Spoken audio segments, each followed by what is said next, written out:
Good morning, everyone. It's a beautiful morning. Let's do some skating. We'll see what. All right. Well, maybe we'll just do some talking. You hear that though? What I said. Why do we swear? Why is it that when something happens to us, or we get mad, or we get sad, or even happy, we swear? And why is there such a big divide in our community, the Christian community, about why we should or shouldn't swear? Does the inclusion of these bad words in a person's vocabulary make them better or worse than another person? I got a quote for you.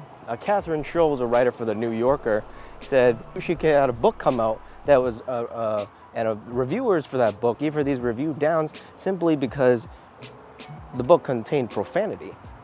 That's weird, right? Out of the 117,000 words in her book, there were only 15 which were swear words. All but 3 were in quotations. So she didn't even say all those 15, she only said 3 of those. And that sensitivity is a product of how language is built by us. It's negotiated through people interacting with each other, talking with each other, creating meaning. It's how we become more used to people around us, more friendly with people around us who speak language the way we do, and how we're less used to and less friendly with people around us who don't speak in the same way as us. You've probably heard sermons about why we should or shouldn't swear. You might have seen articles online or debates about the stereotype that Christians don't swear. This piece isn't really about that. Rather, it's about how swears are a facet of language, and how through the lens of language, humans and Christians can decide whether they should swear or not. Did I mention there's gonna be like bad words in this? There's gonna be a lot of bad words. Should I have done that earlier? To answer the initial question, why do we swear? Let's look at Dr. Richard Stevens, a professor at Keele University, who conducted multiple studies on the effects of swearing, on the benefits, the negatives. And he says, quote, "We choose to swear in different contexts and for different purposes. For linguistic effect, to convey emotion, for laughs, and perhaps to be deliberately nasty." Now, if we examine those lists, only one of those answers seems actually to be inherently non-Christian, and that is to be deliberately nasty. So if we think about it, oftentimes the motivation behind swearing isn't really evil, right? And I assume some of you already know or might have thought about things that make swearing wrong, right? We're told in the Bible to refrain from speaking evil, to keep our tongues pure, to keep peace. I'm here to suggest that you might be running down a bit of a little rabbit hole by making bad words the trigger of verbal impurity. I'll achieve this in 3 arguments. First, the connection between swearing, joy, and happiness. If we posit that joy is an important part of a Christian's life, and that happiness is at the very least a good thing, in the context of our discussion now, that leads us, to the example of jokes, swears, that maybe just make us giggle. I'm not talking about slander or gossip or insults, just things that tickle our whistle, if you will. Take this bad boy, for example, from the popular television series, The Arrow. "I think you're full of crap." The Flash to the Arrow. To us adult viewers, we know what that crap is supposed to be.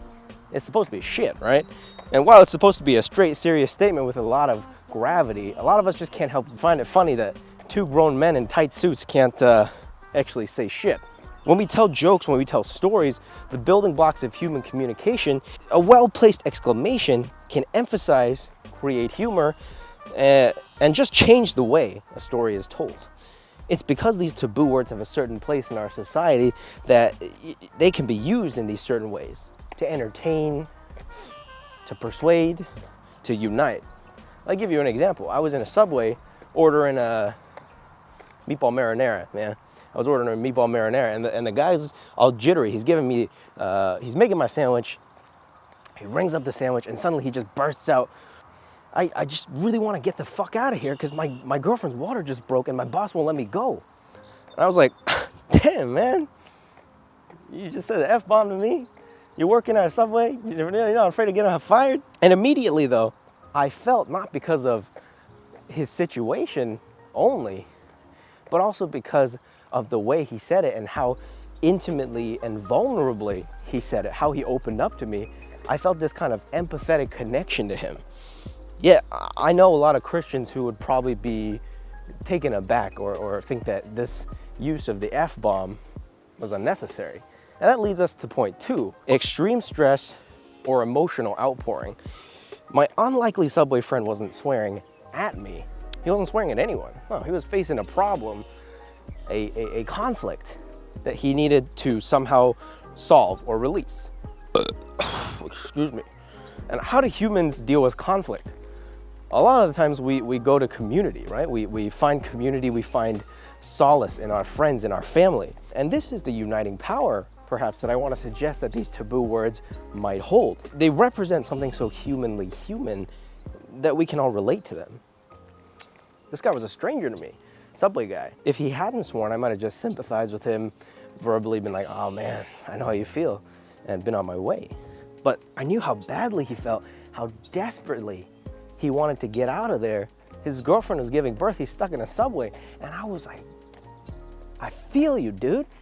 This kind of swearing we might classify as cathartic.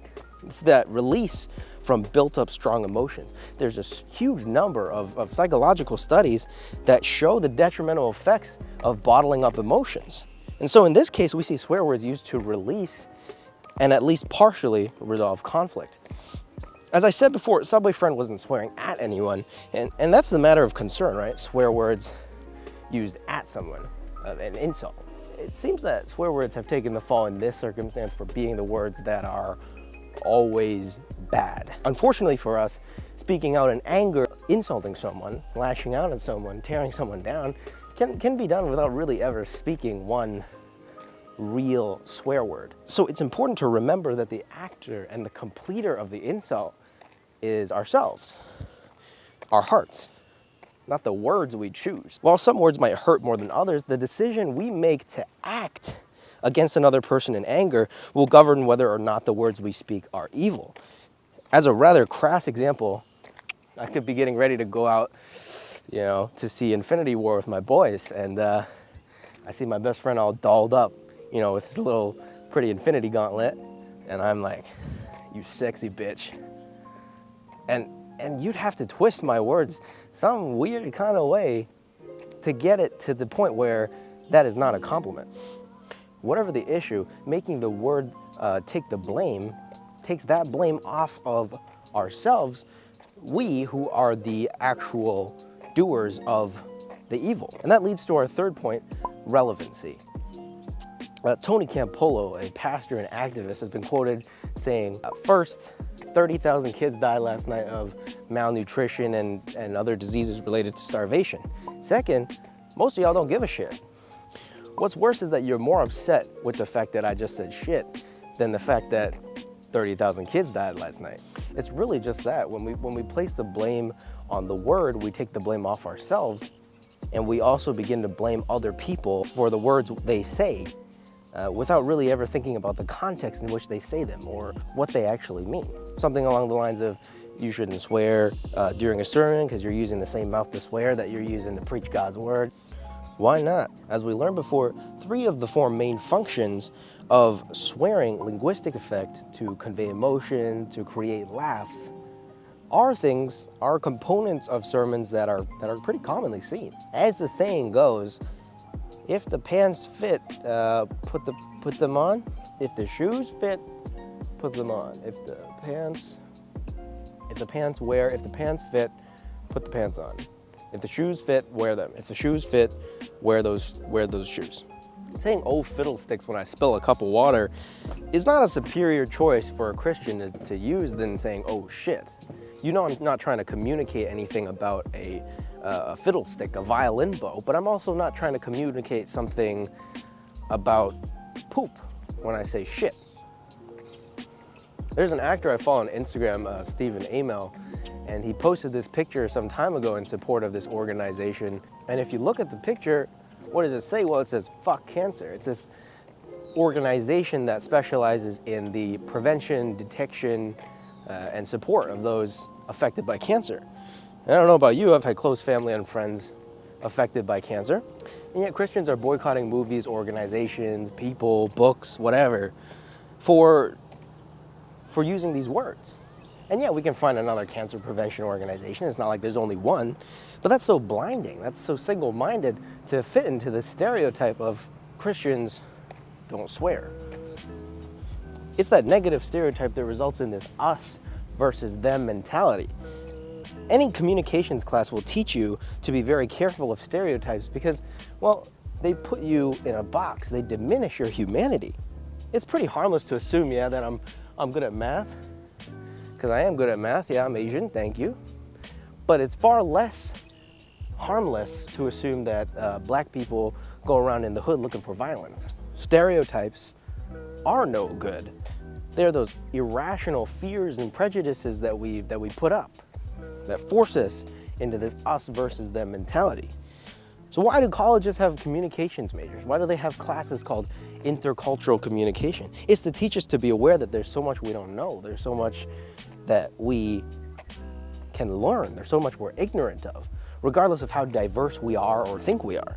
If we fail to realize that swear words are a part of some dialects and some forms of our language, if we fail to realize that some people use these words as much as they use the words good or thick, and we look down on them, we lose some sight on the people that we should be creating a community with.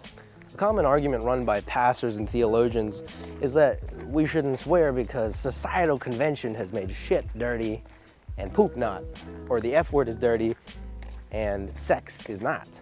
They tell you that it's society, that it's culture that governs, you know, what a word means. And these particular words are no good because societal convention, blah, blah, blah. But they miss the fact that English is so broad, so complex, language is so complex, that when we try to correct it down to a good English, a standard, a proper English, we run into problems. Things that aren't standard to us are to be laughed at, to be ostracized, to be made fun of. They're not good. We think our Reformed friend, a new Christian who still goes around embellishing sentences like this, is still somehow sinning. We think in our heads, oh, that guy has a long way to go before he's a better Christian, or we think he's not actually a Christian if he's talking like that. But is it our judgment to decide who's Christian and whose actions are Christian? It doesn't really matter. What matters is our hearts. What makes language dirty or bad or unclean or evil is our hearts, our intentions. What's dirty doesn't come from a word. It comes from you. It comes from me. It comes from us. At the end of the day, our intentions govern the words that come out of our mouths. It's not about checking our Christian boxes. We're all shit. We're all worse than shit. But we're saved by grace. So let's seek to impart that grace to the people around us and worry about what we mean, what's in our hearts, rather than just the words that we say. Peace.